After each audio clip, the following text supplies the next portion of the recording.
안녕하세요. 썰밤 구독자 여러분 반갑습니다. 오늘도 재미난 사연 함께 해봐요. 구독과 좋아요 눌러주시면 감사하겠습니다. 그럼 사연 시작해 볼게요. 안녕하세요. 저는 서울 강동구에 사는 63 평범한 아줌마입니다. 결혼하고 쭉 수산시장에서 일하다가 은퇴했고요. 여기 사연 채널을 듣다 보면 저처럼 남편 먼저 보내고 혼자 자식 키우다가 고생하는 분들이 참 많더라고요. 다양한 사연들을 보니까 내 이야기도 여기 있는 분들 못지않은데 싶어서 지나간 일이지만 용기를 내서 몇 자 적어봤습니다. 저요. 비린내 나는 생선 좌판에서 평생 물고기 배 째고 내장 만지고 그러면서 살았습니다. 젊을 때 같이 일하던 여자들 중에는 일도 힘들고 자식들이 부끄러워한다고 딴 일 찾아 나가는 사람도 꽤 있었죠. 그래도 저는 악착같이 죽기 살기로 일했습니다.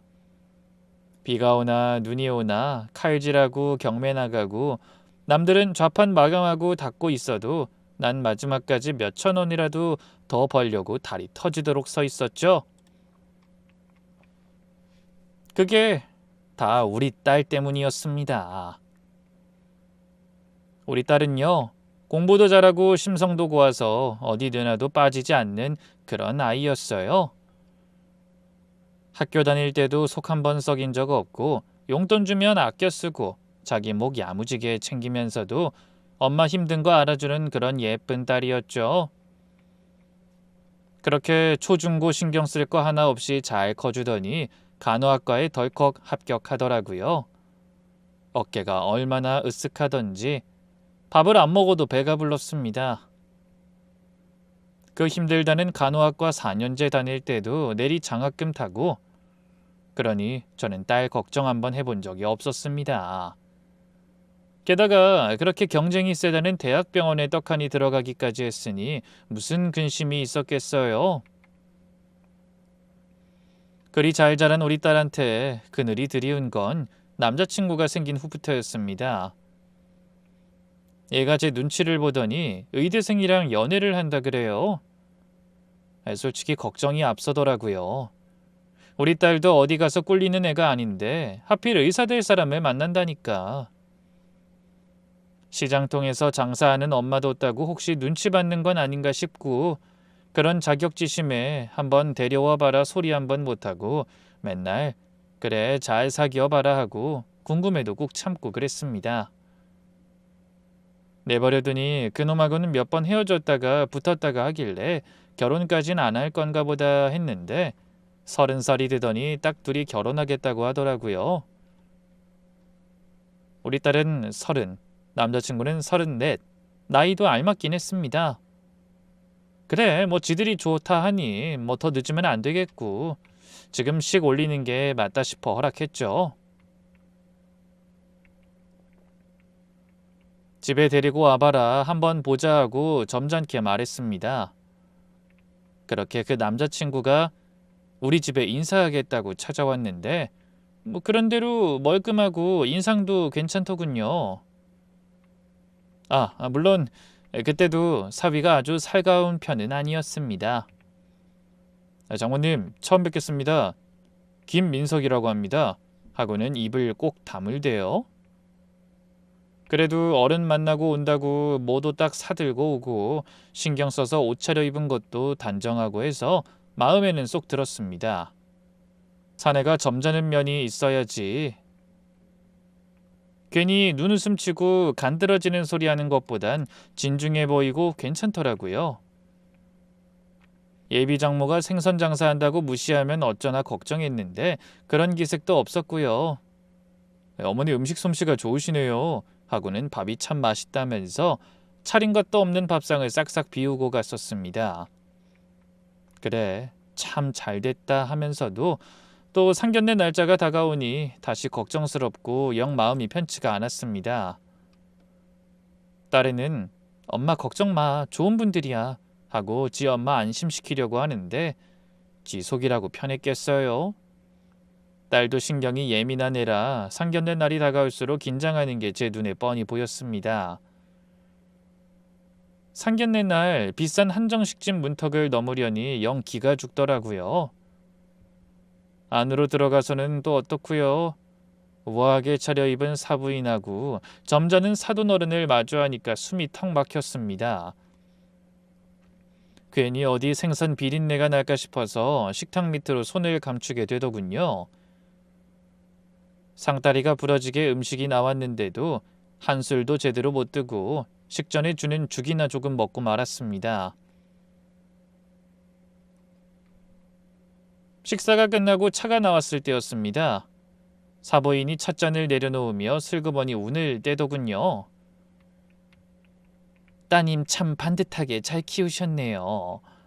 저희도 지연이가 참 마음에 듭니다.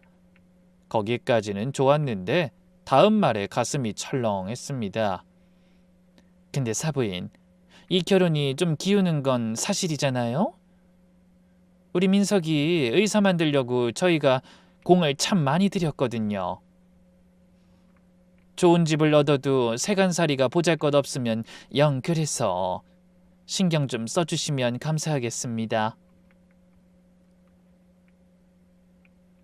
결국 혼수나 제대로 해올 수 있겠냐 그런 얘기 아닙니까? 제가 표정이 굳으니까 바깥사돈이 냉큼 정색하면서 아니 이 사람 초면에 실내되게 사부인께 무슨 소리야 하며 말리더군요. 저는 자존심 다 버리고 고개를 숙였습니다. 예, 그럼요. 부족한 우리 딸 받아주시는데 제가 이에 시집 보낼 만큼은 충분히 모아뒀습니다. 염려 마세요. 하고요. 사실 시가에서 애들한테 마련해준다는 집값을 들으니 손이 덜덜 떨렸지만 어쩌겠어요. 우리 딸 기죽으면 어쩌나 싶어 무리해서라도 잘 해줘야겠다고 평생 미운 말 안 듣도록 시작을 잘 해야겠다 했죠. 그래서 애들 결혼할 때 제가 참말로 무리했습니다. 혼수도 최고급, 최신형에다가 사돈댁에 밍크코트하며 예물 예단까지 아주 거창하게 해갔죠. 예식장에서 활짝 웃는 딸아이를 보니 하나도 아깝지 않았습니다. 내 노후야 어찌됐든 우리 딸만 기펴고 산다면 그걸로 됐다고 생각했죠. 그런데도 의사사위 얻으면 금방 형편이 좋아지는 줄 알았는데 현실은 그게 아니더군요.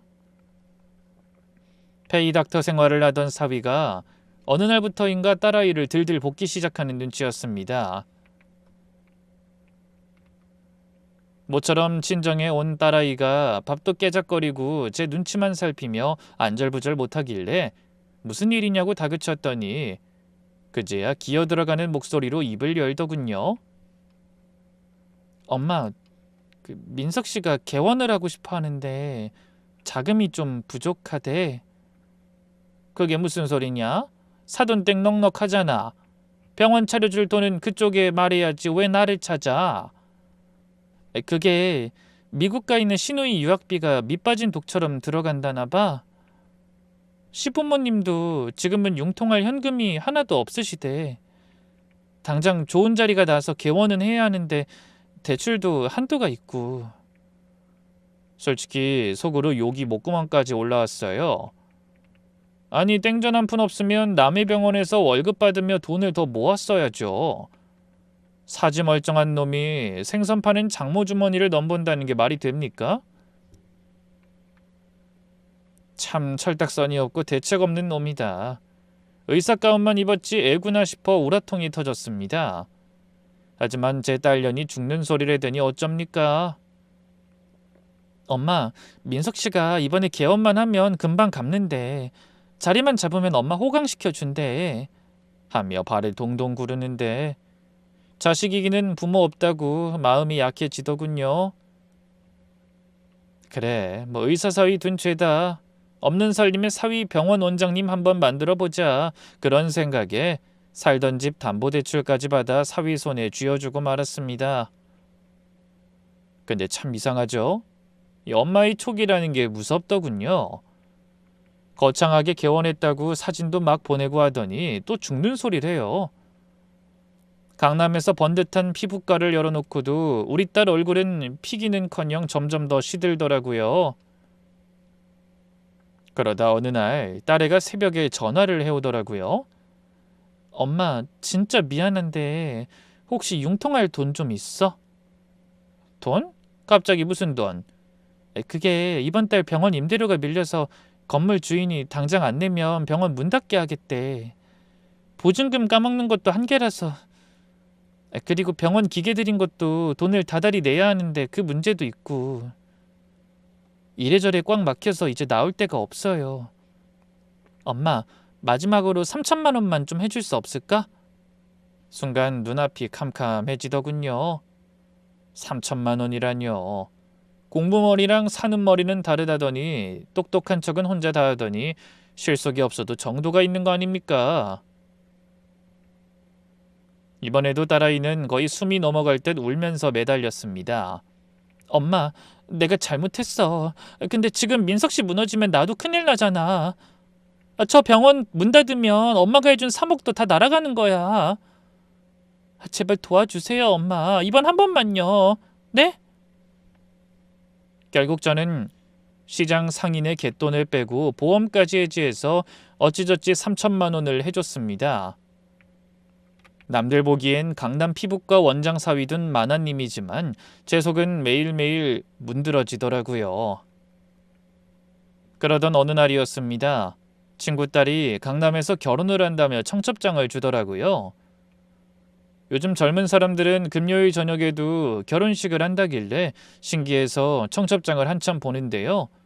약도를 가만히 보니 우리 사위병원이랑 엎어지면 코 닿을 때지 뭡니까?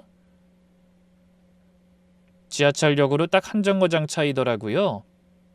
순간 갈등이 생기더군요. 꼴도 보기 싫다가도 짠하기도 하고 미운하고 오나 내 사위인데 병원 사정이 어려워서 밥이나 제대로 챙겨 먹나 싶었죠. 그래서 그날 강남까지 나가는 김에 두어 시간 일찍 나섰습니다. 병원은 사진으로만 보고 처음 가봤는데 가는 발걸음이 천근만근 무거웠죠.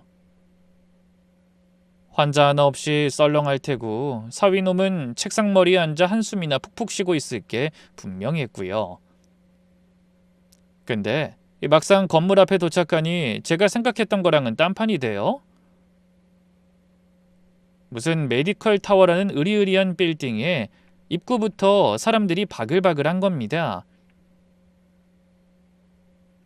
엘리베이터를 타려고 줄을 서 있는데 말쑥하게 차려입은 젊은 사람들이 쉴 새 없이 오르락내리락 하고요. 그래, 입지가 참 좋아 보이는데 수입이 적어도 어떻게든 여기서 버텨야 병원이 잘 되겠구나. 그래서 그렇게 매달렸구나 하고 이해했습니다. 그렇게 사위 병원이 있는 5층에 내려 유리문을 밀고 들어가는데 글쎄 손님이 엄청 많더라고요. 임대료가 밀려서 쫓겨날 판이라더니 여기가 정말 그 병원 맞나? 어안이 벙벙해서 두리번거리다 일단 잘 되면 좋은 거고 사위 얼굴은 보고 가야겠다 싶어 용기를 내서 접수대로 다가갔습니다. 롤케이크를 주면서 간호사한테 물어봤죠. 저기 여기 원장 있어요? 나 여기 원장 장모 되는 사람인데.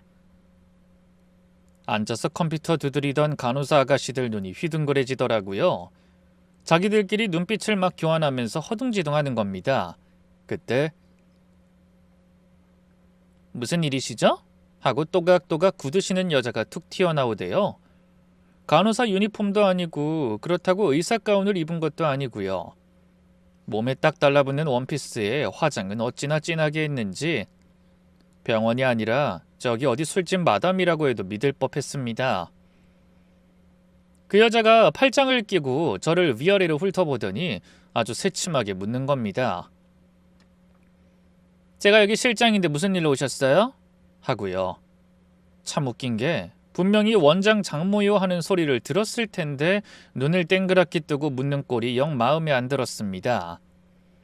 그래도 사위병원 직원이니 최대한 점잖게 대답했습니다. 나 이 병원 원장 장모 되는 사람인데 우리 김서방 좀 보고 가려고 해요. 했죠. 그러면 보통 원장님 지금 진료 중이시니 잠깐만 기다려주세요 하는 게 순서 아니겠습니까? 근데 글쎄 그 여자가 대뜸 구석을 가리키는 겁니다. 예약 다 차고 환자 많아서 원장님 바쁘세요. 5시 반에 진료 끝나니까 조용히 앉아서 기다리세요. 바쁘시면 번호표 뽑으시고요. 뭐 저런 게 다 있나 어이가 없어서 말이 안 나오더라고요. 시장통에서 장사하면서 별의별 진상 손님 다 겪어봤지만 사위병원에서 직원한테 이런 취급을 당할 줄은 꿈에도 몰랐습니다. 당장이라도 머리채라도 휘어잡고 싶었지만 꾹 참았습니다. 환자들이 다 저를 쳐다보는데 장모란 사람이 행패를 부리면 결국 내 사위 얼굴에 먹칠하는 거 아니겠습니까? 결혼식에 늦는 한이 있어도 오늘 김서방 저놈 낯짝을 보고 가야지 그냥은 못 가겠다고 오기가 생겼습니다. 간호사들이 힐끔거려도 꼭 참고 1시간 반을 앉아 있었습니다.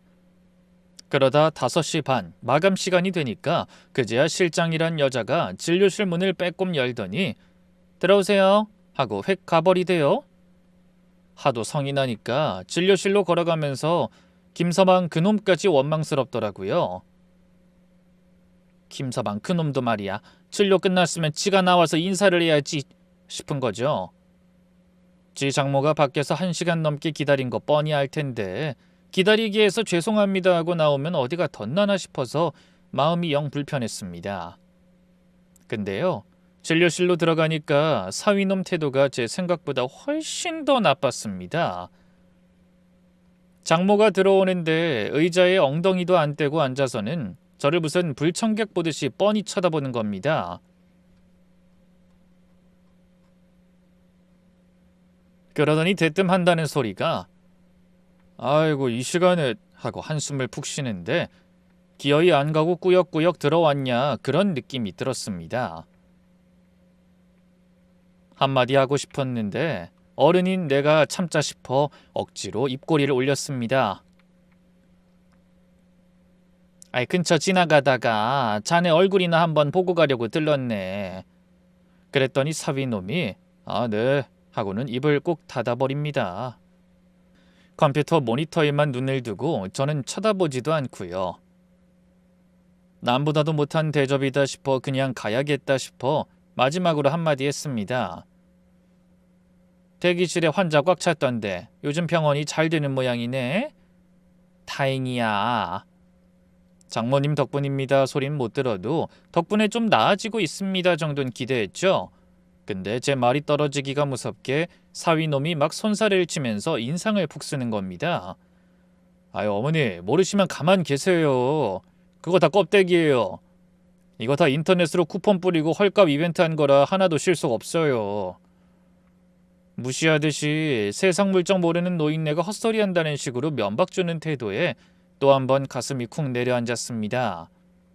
아 그러냐? 난 그런 걸 모르니까 사람 많길래 잘 되는 줄만 알았지 하고 말끝을 흐리는데 사위놈이 자리에서 벌떡 일어나더니 어머니 제가 지금 정리할 게 산더미라 입구까지 배웅해 드릴게요. 가시죠 합니다. 볼일 끝났으면 빨리 나가라는 거죠. 장모한테도 이러는데 내 딸한테는 얼마나 막대할까 싶어서 울컥 치미는데 더 있어봤자 내 꼴만 우스워지겠다 싶어 자리에서 일어났습니다. 그래 뭐 바쁜 사람 붙잡고 내가 눈치도 없었네. 알겠다 가마. 쫓겨나듯 진료실을 나오는데 힘이 쭉 빠지더라고요. 터덜터덜 걸어 나오는데 참 마음이 그럽디다. 그 잠깐 사이 간호사들이 퇴근을 했는지 대기실은 벌써 텅 비고 불은 다 꺼버려서 어둑하고 다리가 후들후들 하는데 비참하더라고요. 내가 지한테 해준 게 얼만데 내 노후까지 다 바쳤는데 사람을 이따위로 취급하나? 내 딸한테는 사람 대접을 하기는 하나? 갑자기 속에서 천불이 나면서 엄청나게 화가 나기 시작했습니다. 엘리베이터 앞에 서 있던 저는 그냥은 못 가겠다 싶어 병원 안으로 다시 발걸음을 돌렸습니다. 그런데요, 이 사람 감이 참 이상합니다. 뒤통수가 싸한 게 기분이 묘하더라고요. 자꾸 발소리를 죽이게 되는 겁니다. 숨죽여서 진료실 문 앞까지 다가갔는데 좀 전에 그 싸가지 없는 실장이란 여자 목소리가 딱 들렸습니다. 아우 짜증나. 오지 말라고 해. 노인네가 눈치 없이 왜 와서 지랄이야. 순간 제 귀를 의심했습니다. 근데 더 충격적이던 건 진료실 문 너머로 함께 들려온 우리 사위의 대답이었죠. 원래 눈치 없는 양반이야. 신경 쓰지 마 자기야. 아니 그래도 그렇지 뭐 생선 장사 안 됐나? 비린내 확 나더라. 알았어. 내가 다음에 오지 말라고 딱 잘라 말할게. 이리 와, 화 풀어. 머릿속이 하얘지면서 천장이 빙글빙글 도는 것 같았습니다. 이게 무슨 상황이지? 이게 꿈인가 생신가? 내가 지금 사위 병원 복도에 서 있는 게 맞나? 아니면 내가 미쳐서 헛소리를 듣는 건가? 어떻게 걸어 나왔는지 기억도 안 납니다. 그저 머릿속에 아이고 내 팔자야. 내가 호랑이 새끼를 키웠구나. 아니지 내 딸 지 장모 등골 빼먹는 뱀 새끼를 키웠구나 하는 생각만 핑핑 맴돌더군요. 현기증이 탁 일어서 벽으로 손을 뻗었는데 누가 제 팔을 덥석 부축해 주더군요. 어머님 괜찮으세요? 다들 퇴근한 줄 알았더니 간호사 한 명이 남아 있었던 모양입니다. 앳되고 착한 얼굴의 아가씨가 제 몸을 받쳐주더라고요. 아이고 고마워요. 내가 좀 어지러워서. 세상에 식은땀 너무 많이 흘리세요. 제가 밑에까지 데려다 드릴게요. 제 팔 잡으세요. 그 아가씨가 고맙게도 절 부축해서 1층까지 데려다 줬습니다. 편의점으로 뛰어가서 생수 한 병 사와 제 손에 쥐어주는데 그래도 마음이 안 놓이는지 제 소매를 붙잡아 끌더라고요. 어머니, 저랑 같이 저기 커피숍이라도 좀 가서 쉬었다 가세요. 그냥 가시면 안 될 것 같아요. 너무 지치고 거절할 힘도 없어 그 아가씨 손에 이끌려 커피숍 구석자리에 앉았습니다. 시원한 물 한 모금 마시고 나니 그제야 정신이 좀 돌아오더라고요.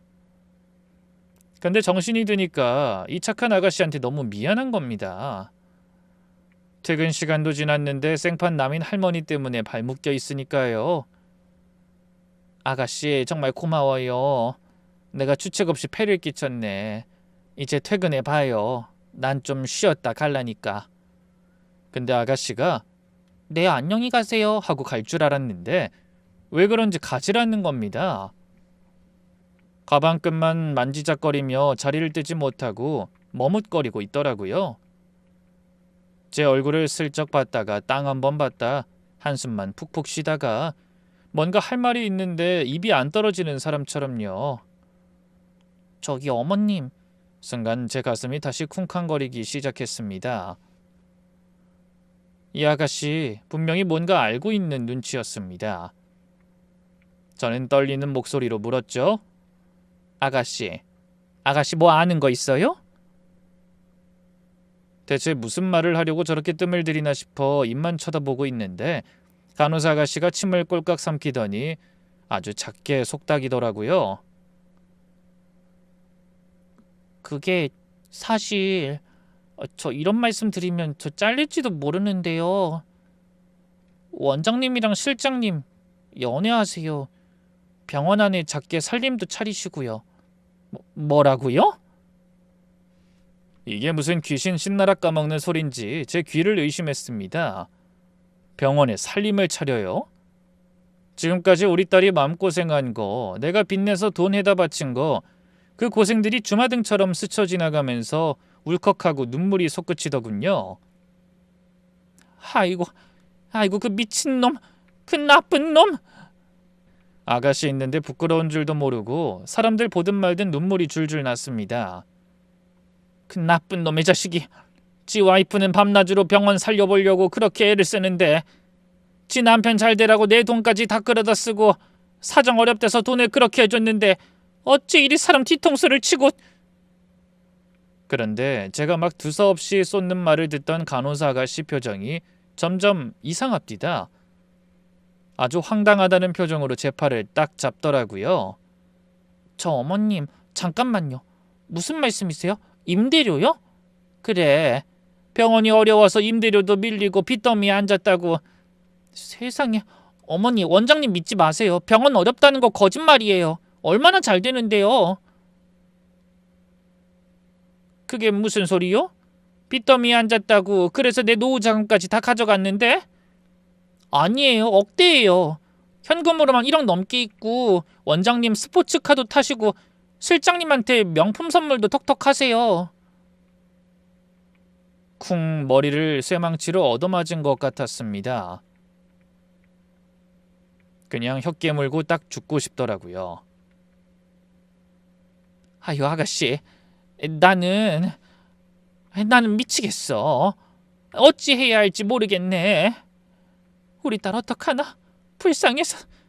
저거 불쌍해서 어떡하나? 가슴을 치고 눈물 콧물 범벅이 된 저를 한참 보더니 그 간호사가 제 손을 꽉 잡아줬습니다. 어머님, 제가 도울 수 있는 일은 도울게요. 울지 마시고 일단 따님께 먼저 가보시는 게 좋을 것 같아요. 사모님이 제일 먼저 아셔야죠. 그 말이 맞았습니다. 여기서 울고 있을 때가 아니었죠.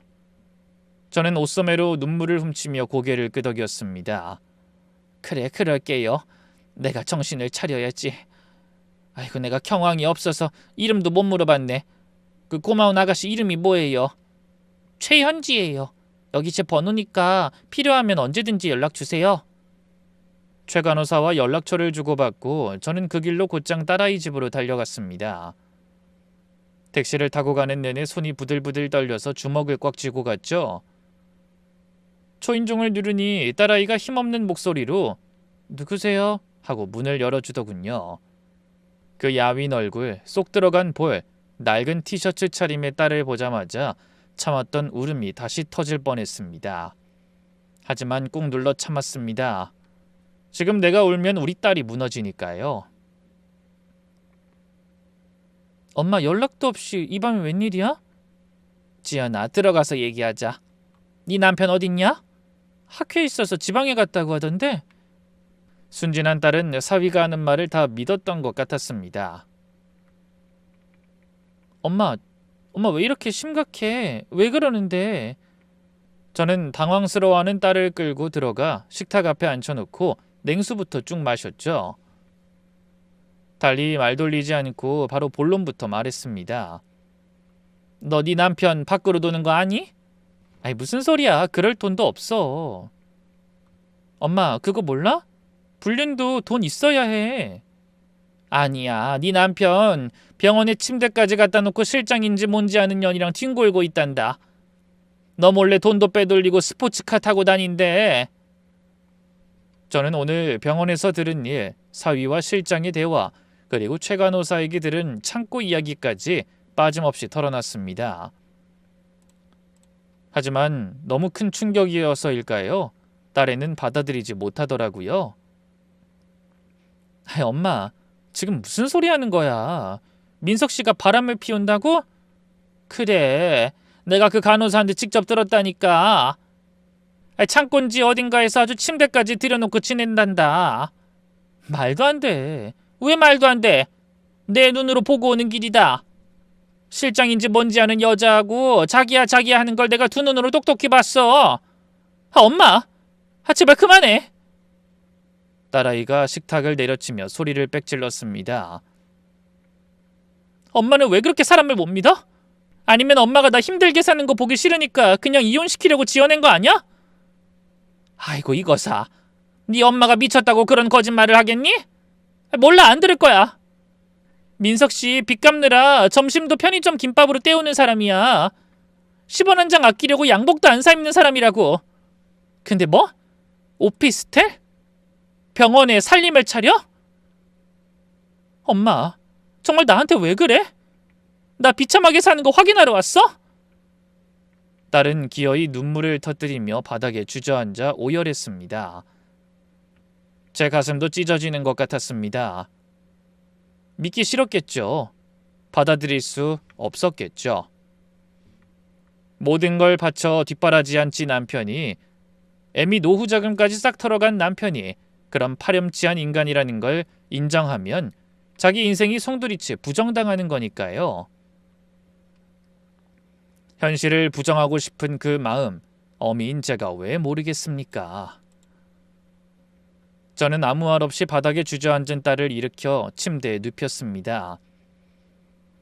부엌으로 가서 꿀물을 한 잔 타다가 딸아이를 안아 일으켜 먹게 했습니다. 몇 시간이 지났을까요? 밤이 더 깊어서야 딸아이가 갈라진 목소리로 힘겹게 입을 열더군요. 엄마, 그래 엄마 여기 있어. 말해보렴. 사실은 나도 느낌은 있었어. 딸의 눈에서 다시 굵은 눈물방울이 주르륵 흘러내렸습니다. 결혼하고 1년 지나면서부터 부부관계가 아예 없었어. 내가 다가가려고 하면 피곤하다. 병원비 때문에 스트레스 받는다. 손만 잡아도 질색하더라. 벌레 닿은 것처럼 몸을 피하더라고. 난 그게 다 빚 때문에 힘들어서 그런 줄 알았어. 내가 돈 못 해줘서 미안하니까 그냥 참았어. 그 말을 듣는데 속이 뒤집히다 못해 타들어가는 것 같았습니다. 하지만 딸아이의 고백은 거기서 끝이 아니었습니다. 그리고 엄마, 나도 알고 있었어. 뭐라고? 내가 병원 갈 때마다 그 여자 눈빛이 이상한 거 사실 알고 있었는데, 느낌은 있었는데, 엄마, 나 너무 무서워서 모른 척했어. 이 아이는 매일매일이 지옥이었던 겁니다. 남편 몸에서 나는 딴 여자 냄새를 맡으면서도 엄마 돈 잃을까봐, 가정 깨질까봐 그 독한 냄새를 참고 살았던 겁니다. 그 실장이라는 년이 내 딸을 보면서 얼마나 비웃었을까요? 저는 우리 딸을 끌어안고 가슴을 쳤습니다. 아이고 이 미련한 것아, 그걸 왜 참아? 엄마한테 말을 했어야지. 내가 그놈들 다 죽여버렸을 텐데. 딸아이는 제 품에 얼굴을 묻고 짐승처럼 울부짖었습니다. 엄마 나 어떡해? 나 그 사람 믿고 엄마 노후까지 다 망쳤는데 나 이제 어떡해? 저는 딸아이의 등만 하염없이 쓸어내렸습니다. 제 눈에서 소리 없는 눈물이 비오듯 쏟아졌죠. 울지 마라. 네 잘못 아니다. 사람 탈을 쓰고 짐승짓한 그놈들이 잘못이지. 울지 마라 내 새끼하고 달래주는 것밖에 할 수 없었습니다. 그날 밤 이후로 우리 지연인 사는 맛을 잃었습니다. 넋이 나간 사람, 아니 혼이 빠져나간 껍데기만 남은 것 같았습니다. 화를 내지도 울지도 않고 그저 침대에 누워 천장만 바라보더군요. 그 똑똑하고 야무지던 아이가 하루아침에 폐인이 되어버린 겁니다. 억장이 무너져서 딸내미 사는 강남까지 매일 왕복 4시간을 오갔습니다. 가서 밥해 먹이고 억지로 씻기고 손잡고 병원 가서 정신과 약 타오고 약 기운에 취해 잠든 딸 얼굴을 보며 늙은 어미는 숨죽여 울 수밖에 없었죠. 근데 그 천하의 몹쓸 사위놈은 아픈 아내를 걱정하긴커녕 짐승만도 못한 짓을 하더군요. 아예 눈치도 안 보는지 며칠에 한 번씩 겨우 집에 들어와서는 누워있는 아내한테 악담을 퍼붓는다고 하더군요. 야, 넌 집구석에서 놀고 먹으면서 청소도 안 해놓냐? 내가 밖에서 뼈 빠지게 일하고 왔는데 집꼬라지가 이게 뭐야? 우울증? 지랄하네. 배불러서 생긴 병이지. 의사 마누라 되니까 손에 물 묻히기가 싫으냐? 게을러 빠져가지고. 제가 있을 땐 안 그러다가 제가 집에 가고 나면 그렇게 딸을 들들 볶았답니다. 딸은 그저 미안해 한마디 하고 이불 속으로 숨기 바빴고요. 그때까지만 해도 딸아이는 마음이 완전히 주저앉아 있어서 저항할 힘조차 없었던 겁니다. 그러던 어느 날 밤이었습니다. 새벽 1시가 넘었는데 전화벨이 울리더군요. 이 시간에 올 데가 없는데 싶어 받았더니 수화기 너머로 최 간호사의 다급한 목소리가 들려왔습니다. 어머님 주무세요? 저 현지예요. 아이고 최 간호사, 이 밤중에 무슨 일이에요? 그게 저기 놀라지 말고 들으세요. 지금 지연 씨가... 최 간호사가 말을 잇지 못하고 울먹이는데 심장이 덜컥 내려앉더군요. 문자로 찍힌 주소를 보니 딸내미 집 근처도 아니고 저기 경기도 외곽에 있는 병원 응급실이었습니다. 택시를 잡아 타고 가면서 별의별 생각이 다 들었습니다. 혹시 나쁜 마음을 먹은 건 아닐까? 병원에 도착해서 커튼을 젖히는 순간 전 그 자리에서 기절할 뻔했습니다. 침대에 누워있는 내 딸 지연이의 얼굴이 사람의 얼굴이 아니었습니다. 눈두덩이는 시퍼렇게 멍이 들어 부어올랐고 입술은 터져서 피가 엉겨붙어 있고 팔다리엔 짐승한테 물린 듯한 자국들이 선명했습니다. 지연아, 이게 무슨 일이야? 누가 이랬어? 제가 비명을 지르며 달려들자 딸아이는 퉁퉁 부은 눈을 힘겹게 뜨고 절 쳐다봤습니다. 그런데 참 이상하죠? 엄마인 저는 가슴이 찢어져서 대성통곡을 하는데 정작 딸아이는 너무나 담담한 겁니다. 눈물 한 방울 흘리지 않고 아주 차분하게 마치 남의 일 말하듯이 그러더군요. 엄마 왔어? 그래, 엄마 왔다. 누가 이랬어? 네 남편 놈이냐? 그 놈이 손찌검한 거야? 딸아이는 정신이 나간 것처럼 피식 웃더라고요. 그때 밖에서 음료수를 사들고 오던 최 간호사가 병실로 들어왔습니다. 딸아이를 보는 그 눈에도 눈물이 그렁그렁하더군요. 최 간호사가 딸의 손을 꼭 잡으며 낮게 속삭였습니다. 언니, 방금 경찰서 다녀왔어요. 진단서 끄는 거랑 제가 찍어둔 사진 다 제출했고요. 가정폭력 현행범으로 신고 접수 확실하게 됐어요. 그 말을 듣는데 누워있던 딸아이의 눈빛이 변하더군요. 그동안 무기력하게 죽어있던 눈동자가 아니었습니다. 예전에 그 총기 있던 눈빛, 대학병원 간호사로 일할 때 그 빠릿빠릿하던 내 딸의 눈빛으로 돌아와 있었습니다. 이렇게 한번 해야 했어, 엄마. 그게 무슨 소리냐? 일부러 그랬다는 거야? 확실하게 하려고 그랬지. 딸아이가 제 손을 잡으며 말했습니다. 엄마, 나 사실 증거 모았어. 내가 뭐가 모자라서 그따위 인간한테 당하고만 있었나 싶더라고. 원래 우리 지연이가 어떤 애입니까? 셈도 빠르고 야무지기로는 둘째가라면 서러운 아이였죠. 더 이상 당하고만 사는 바보 천치가 아니라 내 인생 망친 저 연놈들 아주 요절을 내버리겠다는 독한 마음을 먹은 거죠. 솔직히 말해서 어느 애미가 지 새끼 눈탱이가 밤탱이가 돼서 누워있는 꼴을 보고 제정신이겠습니까? 속에선 천불이 나고 당장이라도 쫓아가서 그놈 멱살이라도 잡고 아니 사지를 찢어놔도 시원찮을 심정이었죠. 가슴이 미어지다 못해 숨을 쉴 때마다 쇳소리가 날 지경이었습니다. 하지만 우리 딸을 보니까요. 제가 섣불리 나서서 이래라 저래라 할 계제가 아니더라고요. 제 손으로 직접 매듭을 짓겠다는 그 의지가 보여서 전 그저 입을 꾹 다물고 고개만 끄덕여줬습니다. 그래, 네가 네 인생 찾으러 가는구나. 애민 뒤에서 든든한 버팀목이나 되어주마 하고 마음을 다잡았죠. 제가 할 수 있는 게 뭐 있겠습니까? 싸움도 밥심이 있어야 하는 법이라고. 새벽부터 시장 나가 제일 좋은 생물족이며 쇠고기 사다가 삼시세끼 더운 밥 지어 먹이는 거 그거 하나뿐이었습니다. 장롱 깊숙이 꼽을 쳐둔 마지막 비상금 탈탈 털어 동네에서 제일 용하다는 한의원 가서 녹용든 한약도 한 재 지어왔고요.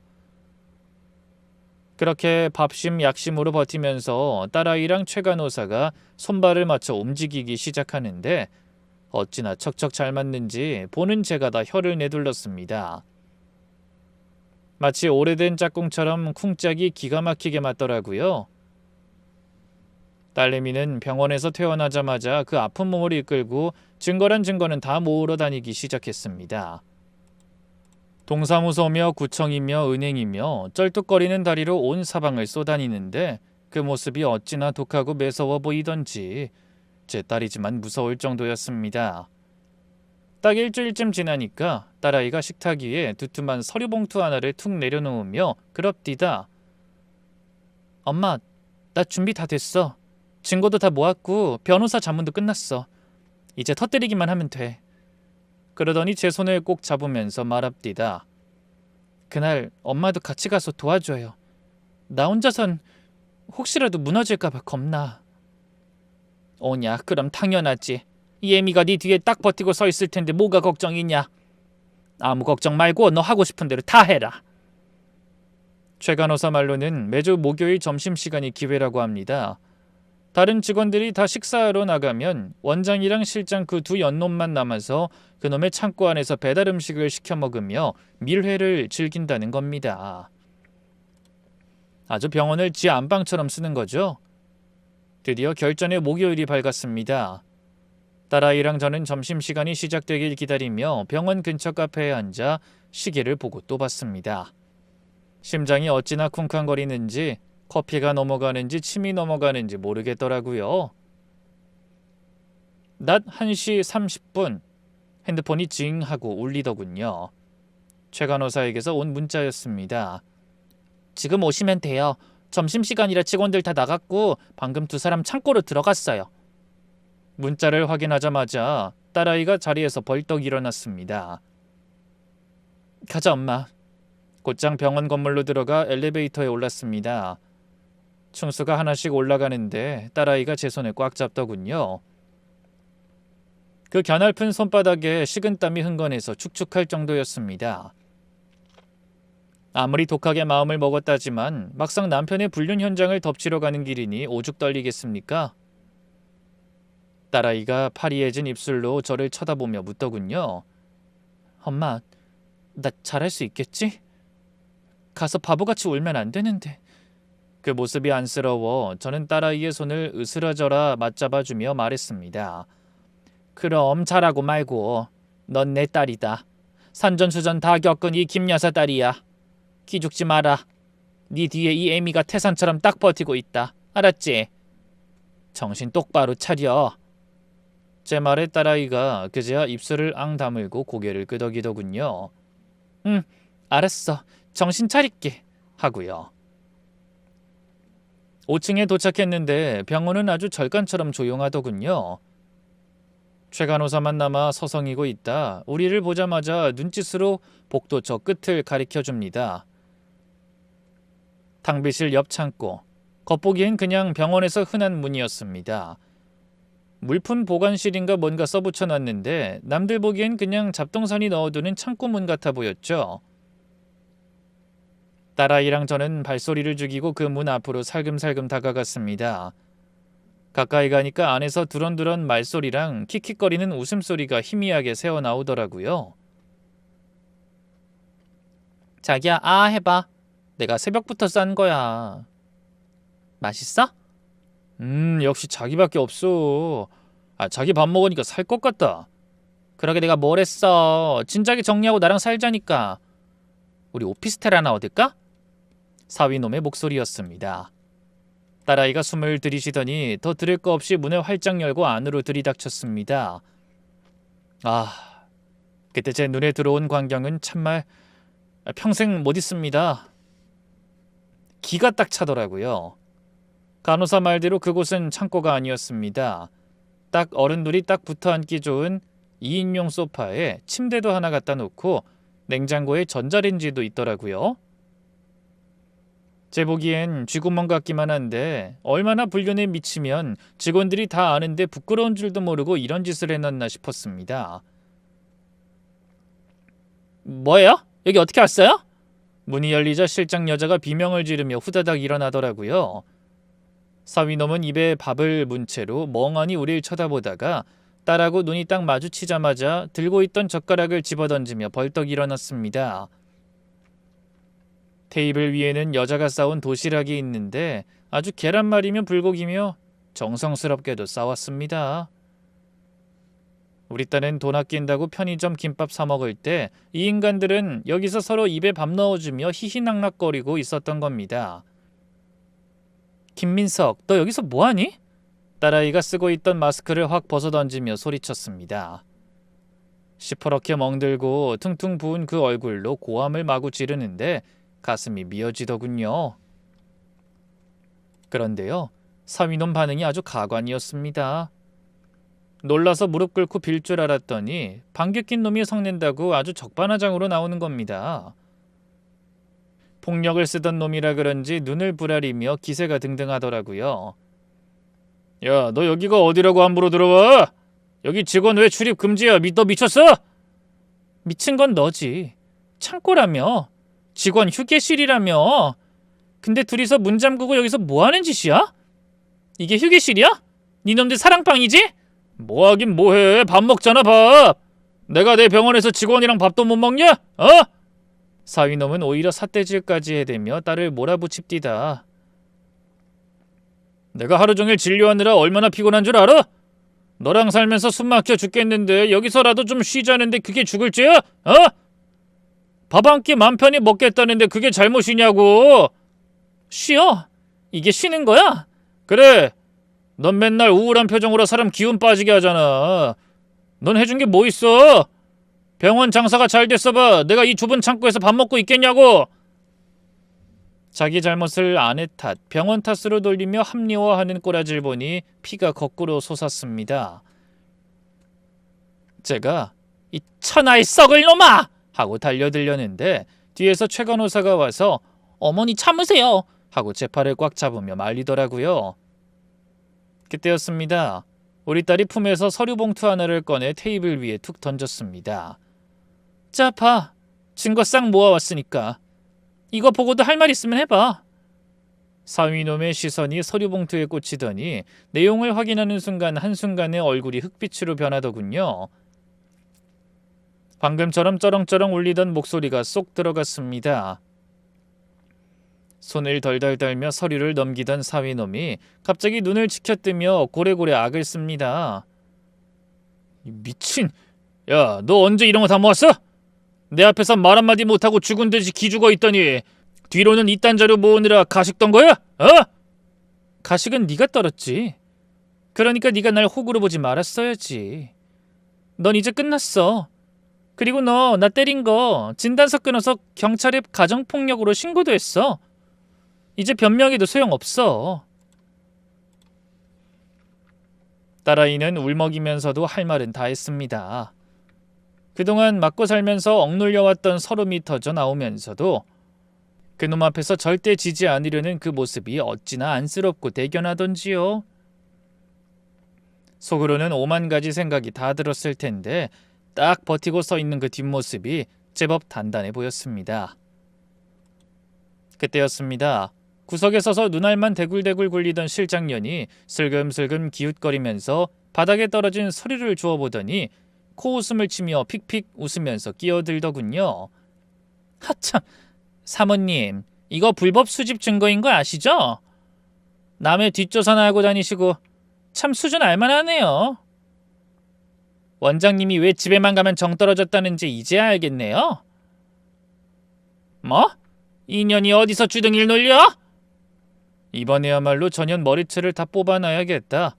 내가 평생 시장 바닥에서 생선 대가리 치던 그 매운 손맛을 제대로 보여줘야겠다 싶어서 막 뛰어들려는 순간이었습니다. 딸아이가 서류를 하나 더 꺼내더니 실장 얼굴에 휙 던져버렸습니다. 자, 그쪽한테도 줄 거 있어요. 이거 봐요. 당신이 그렇게 끔찍하게 생각하는 이 남자가 딴 데서 무슨 짓 하고 다니는지 똑똑히 보라고. 그 실장이란 여자 종이를 받아들고 읽어보더니 단박에 눈이 뒤집히덥디다. 나중에 알고 보니 사위놈이 또 다른 여자가 있었던 모양입니다. 딴 여자한테 집적되던 문자 내역이랑 지 알고 준 친구랑 주고받은 카톡 내용을 싹 뽑아온 거죠.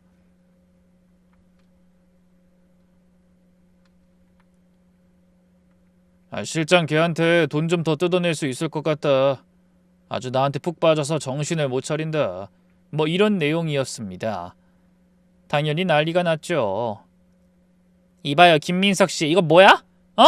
이게 다 뭐야? 실장년이 종이를 사위 얼굴에 들이밀며 꽥 소리를 질렀습니다. 사위놈은 큰일 났다 싶었는지 허겁지겁 달려드는 실장을 밀어내고 종이를 뺏으려고 난리를 치더군요. 아니야, 오해라니까. 그거 옛날 거야. 오해는 무슨, 날짜가 어제잖아. 여기 다 써있잖아. 나한텐 사랑한다면서 돈 빌려가더니 뒤로는 딴 년만 나오 다녔어? 너 미쳤어? 해명을 하라고. 해명해. 실장년이 사위 멱살을 잡고 흔들어대니까 사위놈도 반쯤 정신이 나갔는지 그때부턴 입에 거품을 물고 마구 막말을 내뱉기 시작했습니다. 그래, 내가 너 좀 가지고 놀았다. 어쩔래? 네가 돈 많다길래 좀 뜯어내려고 만났다. 네가 좋아서 만난 줄 아냐? 됐냐? 이 미친 여자가 어디서 행패야? 아이고 참말로 꼴 좋습디다. 서로 네가 꼬셨네, 네가 돈 뜯어갔네, 꽃뱀이네 제비네 하면서 죽일 듯이 물어뜯고 싸우는데 그 개싸움을 보고 있자니 10년 묵은 채증이 쑥 내려가는 것 같았습니다. 게다가 마침 점심시간이 딱 끝나 식사하러 나갔던 간호사들이 우르르 들어오고 오후 진료 예약한 손님들까지 복도에 서 있었거든요. 활짝 열린 창고 문 너머로 그 난장판을 다들 봐버린 거죠. 어머, 저게 뭐야? 원장이랑 실장이 머리채 잡고 싸우네? 세상에, 저기 침대 아니야? 병원에 웬 침대?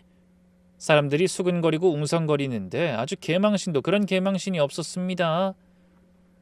얼굴 뻔뻔한 그 사위놈도 환자들이 쳐다보니까 그제야 얼굴을 감싸지고 쥐구멍 찾듯이 구석으로 숨어 문 닫아! 빨리 문 닫으라고! 하며 고래고래 고함을 지르더군요. 이만하면 됐다 싶어 저는 딸아이 어깨를 감싸 안으며 보란듯이 큰 소리로 말했습니다. 가자 지연아, 덮을 것도 없다. 저것들끼리 지지고 볶게 놔두고 우린 법대로 하자꾸나. 그렇게 우린 뒤도 안 돌아보고 그 더러운 병원을 나왔습니다. 발걸음이 어찌나 가볍던지 날아갈 것만 같았습니다. 그리고 그 후로 어떻게 됐냐고요? 아주 탈탈 털려서 먼지 한 톨 안 남게 됐습니다. 우리 딸이 제출한 이중장부 덕분에 국세청 세무조사가 들이닥쳤고 그동안 야금야금 빼돌린 현금 매출에 대한 세금 폭탄이 떨어졌습니다. 거기다가 그 창고빵 말입니다. 그게 불법 증축에 용도 변경 위반이라며 건물법에 딱 걸리는 모양이더라고요. 관할구청에서 나와 원상복구 명령 때리고 과태료 물리고 난리가 났는데 결정타는 건물주였습니다. 강남 한복판 번듯한 메디컬 타워 이미지를 망쳤다며 건물주가 아주 화가 나서 당장 방빼라고 으름장을 놓은 겁니다. 결국 사위놈 피부과는 영업정지당하고 간판 내리고 쫓겨나다시피 문을 닫았습니다. 그 실장이라는 여자는요, 사위놈 병원 망하고 빈털털이 되자마자 병원에 있던 돈 될 만한 집기며 기계랑 사위 지갑까지 털어 싹 들고 날랐다고 합디다. 끼리끼리 만난다더니 아주 볼만하죠. 사위놈은 그제야 땅을 치고 후회하며 딸한테 전화해 지연아, 내가 잘못했다. 한 번만 용서해줘. 하고 매달렸지만 어림도 없었죠. 딸아이는 눈 하나 깜짝 안 하고 이혼 소송을 밀어붙였습니다. 판사님도 그놈 죄질이 아주 나쁘다고 혀를 차시더군요. 가정폭력에 부정행위에 경제적 위기까지 유책 사유가 전적으로 아주 빼도 박도 못하게 그놈한테 있으니 이혼은 일사천리로 진행됐습니다. 제가 해준 병원 개원 자금 3억, 그거 이자까지 쳐서 고스란히 돌려받았고요. 위자료에 재산 분할에 거기다 변호사 비용까지 싹 다 그놈한테 청구해서 받아냈습니다. 아주 속이 다 시원하더군요. 게다가 더 시원했던 건요, 그놈 병원은 망해도 그 잘난 의사지만 믿고 떵떵거릴 줄 알았나 본데 천만에요. 사돈댁에서도 아주 가차 없으디다. 집안 망신시킨 개차반이라고 아예 버린 자식 취급하고 연락도 안 한답니다. 호적에서 파버린다고 난리를 쳤다네요. 기댈 곳이 없으니까 밤마다 술 처먹고 엉엉 울면서 저한테 전화를 해대는데 장모님, 제가 죽을 죄를 지었습니다. 제발 지연이 좀 설득해 주세요. 하고 질질 짜는 소리. 제가 미쳤다고 받아주겠습니까? 어린 반푼어치도 없죠. 그 목소리도 듣기 싫어서 바로 차단해버렸습니다. 지금 우리 지연이는 어떻게 사냐고요? 이혼하고 나서 그 돈으로 조그만 상가 하나 얻어 공부방을 차렸습니다. 워낙 똑똑하고 야무진 애라 입소문이 나서 아이들도 제법 모이고 무엇보다 마음이 편하니까 얼굴에 살도 좀 오르고 웃음꽃이 피었습니다. 어제는 저한테 두툼한 용돈 봉투를 쥐어주면서 그러더군요. 엄마, 그동안 나 때문에 마음고생 많았지. 이제 내가 엄마 호강시켜줄게. 우리 엄마 평생 맡은 지긋지긋한 생선 냄새 이제 안 나게 꽃 냄새만 맡게 해줄게. 그 말을 듣는데 제가 주책맞게 눈물이 핑 돌아 짐짓 퉁명스럽게 농을 던졌죠. 왜? 너도 이 늙은 애미 몸에서 생선 비린내 나서 싫드냐? 그랬더니 딸아이가 정색을 하면서 그 큰 눈에서 닭똥 같은 눈물을 뚝뚝 흘리는 겁니다. 엄마 무슨 말을 그렇게 해. 난 엄마 한 번도 부끄러웠던 적 없어. 엄만 내가 세상에서 제일 존경하는 사람이란 말이야. 그 험한 시장 바닥에서 나 이렇게 반듯하게 키워냈잖아. 오히려 내가 엄마 그 고생해서 키워놨는데 기대에 못 미친 것 같아서 그게 너무 죄스럽고 미안해서 그랬지. 엄마한테 너무 미안해서. 아이고, 그 말 듣는데 어찌나 가슴이 미어지고 억장이 무너지는지 저도 딸아이를 부둥켜 안고 목 놓아 엉엉 울면서 말해줬습니다. 고맙다. 그렇게 말해줘서. 고맙다, 지연아. 애미는 너한테 실망한 적 한 번도 없다. 그 천하의 나쁜 놈이 내 금쪽 같은 딸 인생 꺾어 놓으려던 게 분해서 그랬지. 넌 누가 뭐래도 내 가장 귀하고 자랑스러운 딸이야. 알지? 한참을 울다가 웃다가 했습니다. 비록 상처는 남았지만 그 상처 위에 새살이 돋아나고 있다는 걸 느낄 수 있었죠. 아참, 그리고 기쁜 소식이 하나 더 있습니다. 우리 모녀를 살려준 은인 최간호사 아가씨 말입니다. 얼마 전에 결혼한다고 연락이 왔지 뭡니까? 딸아이랑 둘이 손잡고 식장에 가서 아주 거하게 축의금도 냈습니다. 없는 살림이지만 우리 딸 인생 찾아준 은인인데 빚을 내서라도 챙겨줘야죠. 신부 대기실에서 어머님, 언니 하고 반갑게 손을 잡는 최 간호사를 보니 그제야 마음이 다 놓이더군요. 가끔 차 마셔요 하면서 활짝 웃는 그 아가씨가 없었다면 우리가 어떻게 그 지옥 구덩이에서 빠져나올 수 있었겠습니까? 이 사람 인연이라는 게 참 이렇게도 이어지는가 봅니다. 여러분, 살다 보면 믿었던 도끼에 발등 찍히는 날도 있고 억울해서 가슴 치는 날도 있겠죠. 하지만 참는 게 능산 아닙니다. 아닌 건 아니라고, 잘못된 건 바로잡겠다고 용기를 내야 내 인생도 지키고 내 새끼도 지키는 거더라고요. 그때 그 간호사 아가씨 최 간호사가 아니었으면, 그리고 제가 그 창고 문을 열어볼 용기를 못 냈으면, 아유, 생각만 해도 끔찍합니다. 혹시 지금 이 방송 듣는 분들 중에 저처럼 가족이란 이름 때문에 속 끓이며 참기만 하는 분 계신가요? 그러지 마세요. 문을 박차고 나가세요. 썩은 살은 도려내야 새 살이 돋는 법입니다. 지금까지 서울 강동구에서 이젠 두 다리 뻗고 자는 행복한 김여사였습니다. 긴 이야기 들어주셔서 감사합니다.